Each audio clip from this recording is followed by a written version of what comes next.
Uy, matibay na. Hindi na maaalugo. Gawa ng may semento yung poste. Itatapat. Anong kailangan mo doon?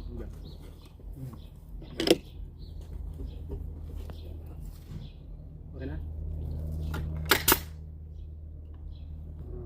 Kung talagang pangarap niya yung magpapapak na. Yan ang pakailangan. Pwede naman i-screw. This is the fastest way, man. Oh, fastest way. Work smarter, not harder. Ah! Ganyan lahat po pinapakuha. Dapat ba yan ano? Dapat talaga naka ano din yan? Diretso din talaga? Ay, naka-eskwala. Eskwala. O mga ka-viewers, hindi po edited yan ha. Suplado pa yun. Suplado po yung actor ko ngayon. Kailangan gawan mo ng magandang panimula para Okay, para yung susunod. sunod. Perfect. Ano dong, hawakan ko o ano? Hawak mo yung beat. Ako na ba yung bullet mo? Dito ka sa loob? Mawak ka siya nung huwakan mo ito. Wait lang. Ha? Asan yung screw? Andyan din, magkapatong dyan. Baka mamaya yung kapitbahay magpagawa na rin sa inyo. Sabihin, ay parang maganda yung pagkakagawa ng fence ah.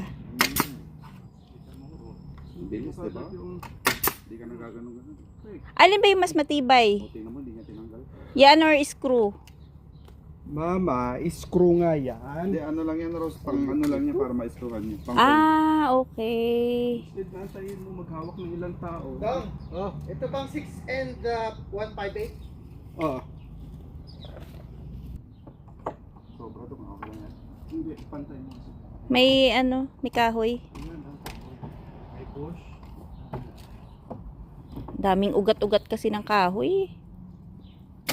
So yun pala yung purpose nun. Guide lang siya bago maglagay ng screws. Dalak yung pattern mo. Ha? Okay lang. Ilang. Okay lang, diferensya kasi hindi naman masyado perfect yung kahoy. Kita mo, nag-press nga. Dito close, dito ano, taas. Make it twist na siya eh. Wala mo, magka-diferensya. Magdagdag. Hindi nga mas mabilis nga yung may ganto, no? Ano tawag dyan pa? Ginudge ko kasi. Oy, nagtatanong lang ako kanina. Ikaw may Wait lang. tatanong lang naman eh. Basta magpantay siya dong. Yan, basta flat siya dulo-dulo.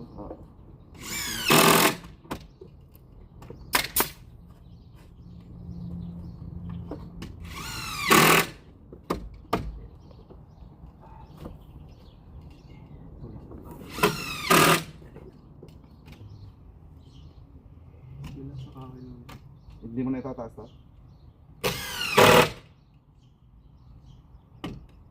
Yan na. Yan.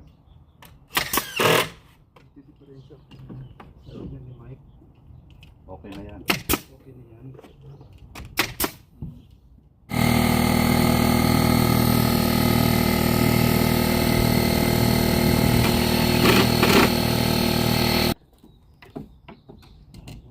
Mabagal yung naunang grupo. Mabilis tong sumusunod, oh.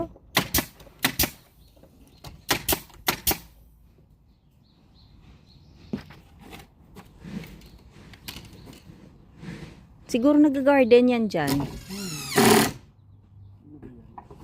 Ayan.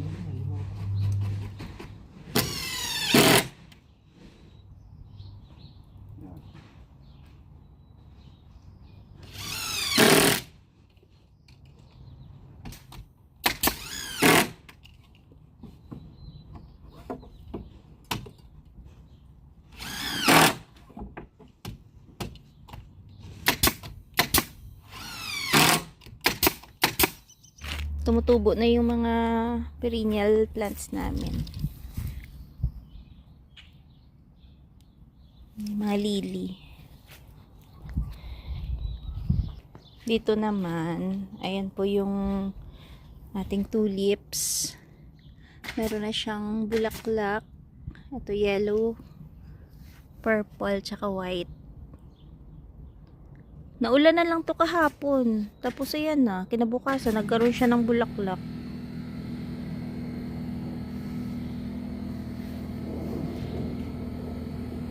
Ayan, maraming sumusunod. Ayan oh. Wait natin mga sunod na araw. Marami nang susulpot dito na bulaklak. Mabilis nga oh. Malaking tulong tong, ano tawag dyan, Papa? Kasi bago nilalagyan ng screws, ayan, naka-ano na siya. Nakadikit na siya. Kumbaga, dagdag ano din siya pa, no? Tibay din, no? Para siyang stapler na, ano. Ay, hindi. Hindi siya parang stapler. Para siyang, ano, maninipis na, ano, pako, no? Parang needle lang. Bilis lang nila nagawa, oh. Maingay yung trend.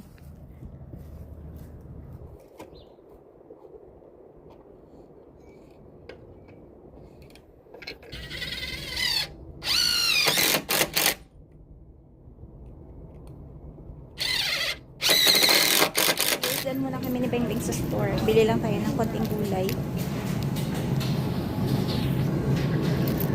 Eto, Beng. Bili tayo pang chop suey.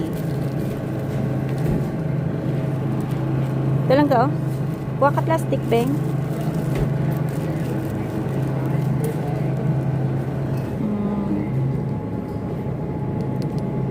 Pwede na to. Dalawa lang.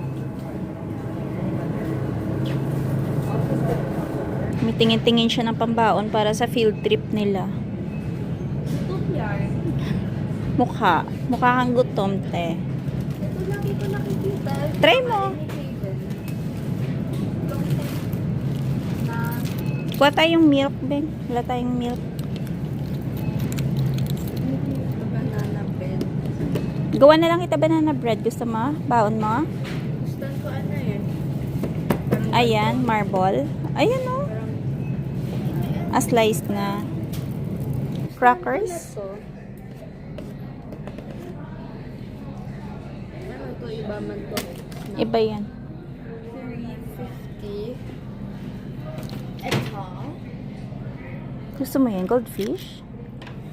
Wala sila yung ibang cheese na gusto ko. Ano ba to? 21. Ano na tayo ngayon, te? Save. It's 21. Ano ba tayo ngayon? Yeah. Ito pala nakasale yung rooster rice, oh. Ayan, oh. Save 10. 30 siya. Paubos. Yeah. Ay, hanggang bukas lang ata. Ha? Okay.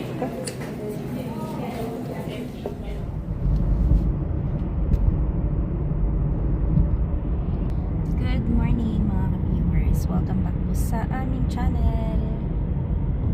Hatid muna tayo ng estudyante. Hello, Beng Beng. Dadong. Seryoso si Dadong sa drive mga ka-viewers. Masilaw po kasi. Kailangan mo talaga mag-concentrate kasi masakit sa mata yung sikat ng araw. Check natin kung magkano yung gas today. 185.9. Ayan po yung presyo ng gas. Nung nakaraan 189 to, ano? Bumaba ng kaunti.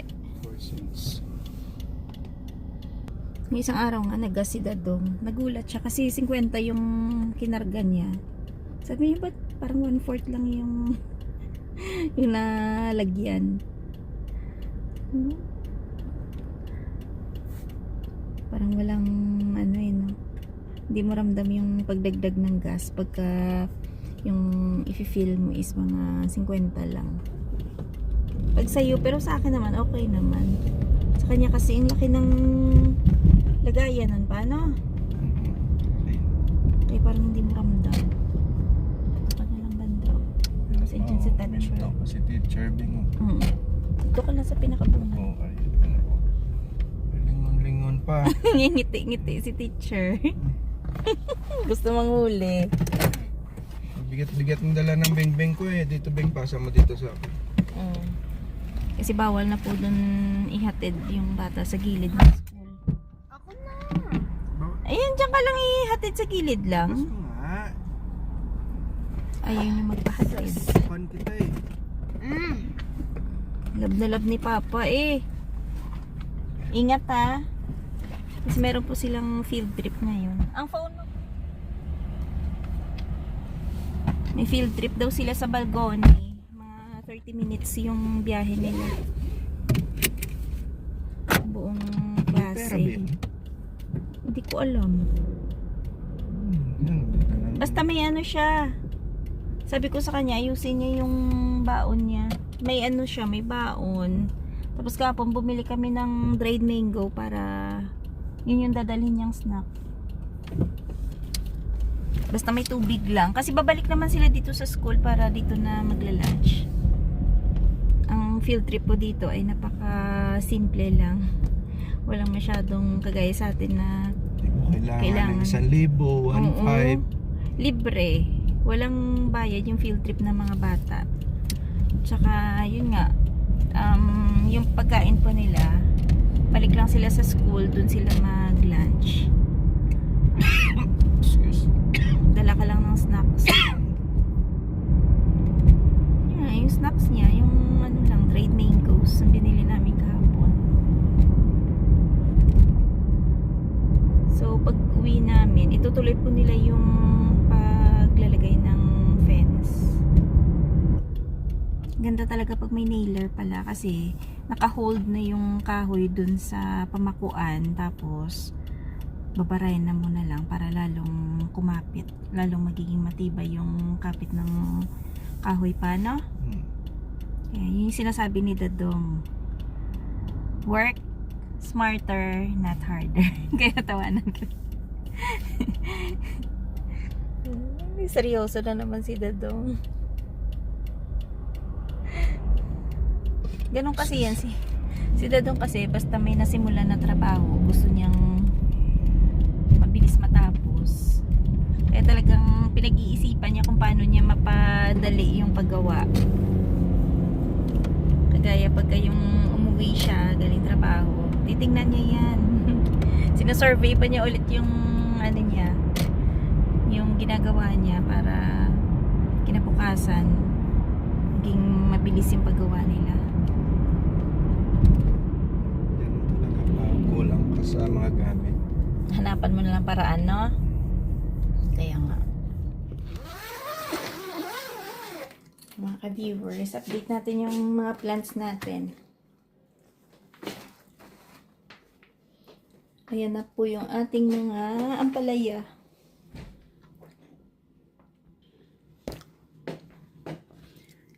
Ayan o, gaganda na.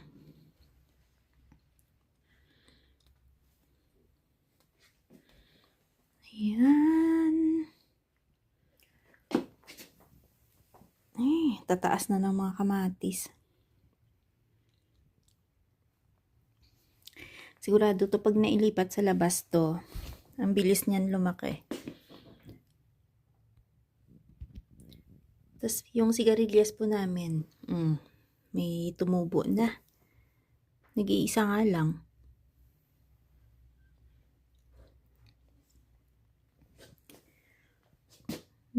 Kalabasa.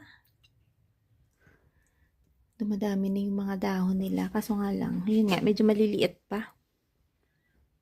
Pero pag nailipat yan sigurado, mabilis yung paglaki ng mga yan. Yung ibang kalabasa pala dito nilipat ni Dadong. Tsaka yung ating beans. Ayan, long beans. Ang hahaba na nitong sitaw pa, no? Ano yan ka viewers? Sabi ko yung mga sitaw, Hmm. tataas na. Naghahanap na yung malipatan. Pinahabol na lang natin yan eh. Kita mo, bilis pa siya. Ang bilis niyang tumubo. May dinirect din ako doon sa labas, pero pwede na yan. Wala ata pang tumutubo doon na tinanim sa labas eh. Yung sa blue, diligan din. May ano ka ba doon? May, Inilis? para ka Spider-Man. Naka-red tsaka naka-blue. Ganda na rin yung sili natin. Mm. Talong lang yan, ano sa atin. Medyo maliliit, no? Naka-uniform na yan si Dadong kasi nagre-ready na naman po yan dun sa paggagawa ng fence. Ang kagandahan, pagkaayos na yung fence natin, tapos ililipat na tong mga plants, ang ganda na tingnan kasi 'di ba maayos yung gilid, tapos malinis tingnan. Na pa na? Mga effective nga yung ano, natutunan ko sa YouTube. University. Tingnan mo, kinat ko yung dulo niya. Mm. Pagkat ko yung dulo niya, lumabas na siya. Ayan, isa, dalawa, and then isa. Nagkaroon siya ng sanga. Yeah. Mm. Parang naglabasan sa ano. Hindi siya ano no, yung parang pahaba yung tubo no, kundi nagkaroon siya ng mga ibang sanga. So, ibig sabihin, dadami yung bunga niyan pa, no? Sana. Mm. Sana. Ay, nako. Excited ako pagka okay na yung fence, tapos ililipat na tong mga to.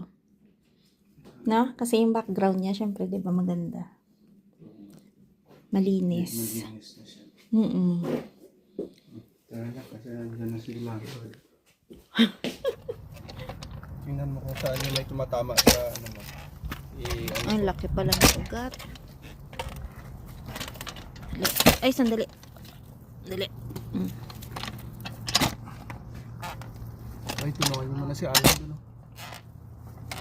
Parang doon sa dulo. Oo, ano na muna si Alan tubig.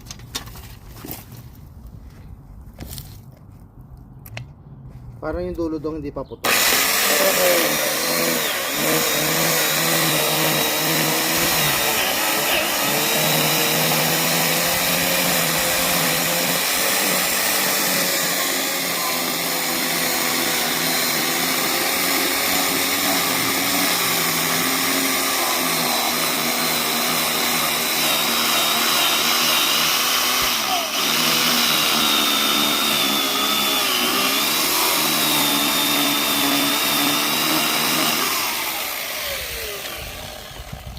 Laki ng ugat. Sige nga, kaya naman.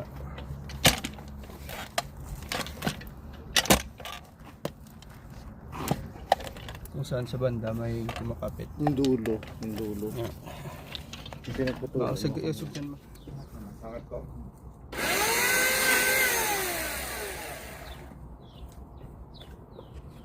Wala, walang leak na yun, ha? Yan.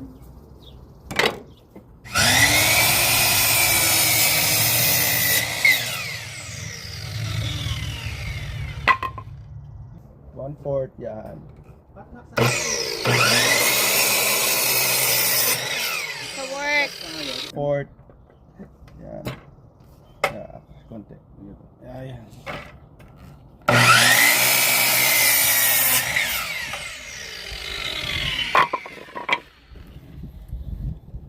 Ba't may hinahati? Ah, binawasan.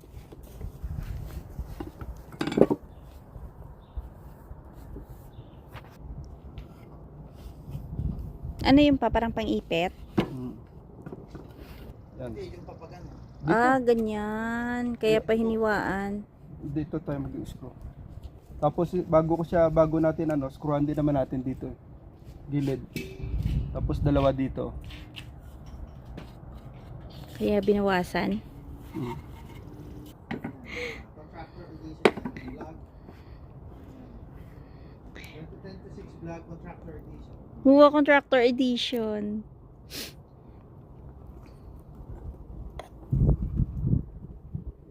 Samantala kung wala tayong idea, ano lang yung dire-diretso lang yan eh, no? Dikit-dikit lang. Pagbuhin kita daw. Ha? Ano na? Pwede rin na ikaw mag-cut. Challenge. Pwede naman. Doon sa ano? Para hindi diretso pa. Hmm?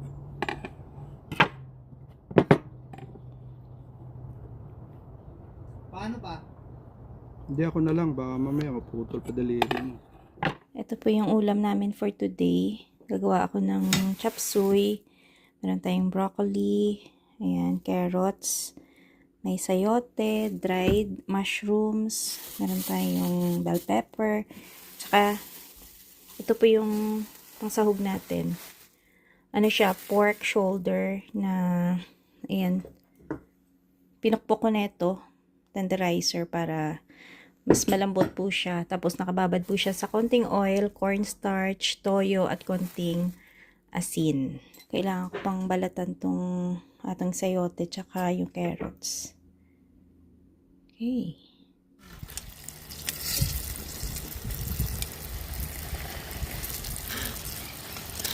Ang ganda ng pagkaprito ng manok.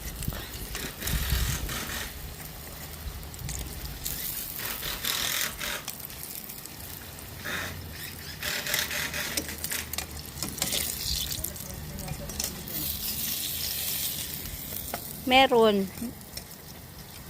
Ewan ko sino yung isa. Ganda na kulay ng manok.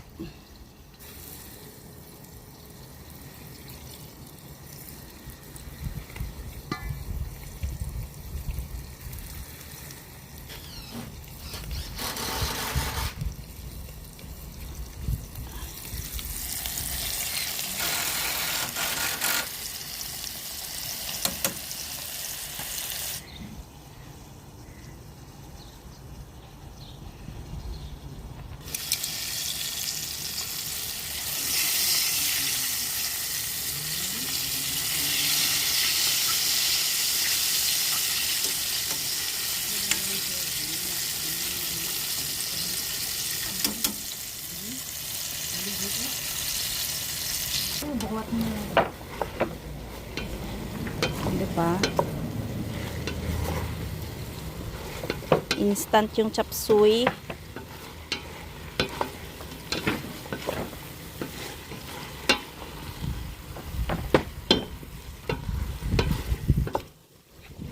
Dapat pala yung mushroom ibabad na matagal para malambot.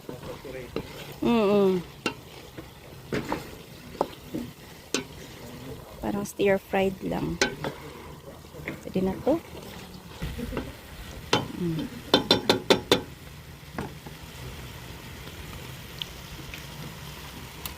Off na. Thank you, Clover. Ayan, habol. Sabay sa lunch namin. Dala ni Clover at ni Janice. Sarap. Baked sushi. Lagyan natin mamaya ng seaweed. Bango.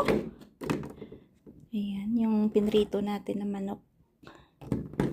Ayan, sakto. Hindi pa kami nakakain ng lunch. Ayan, try natin mamaya.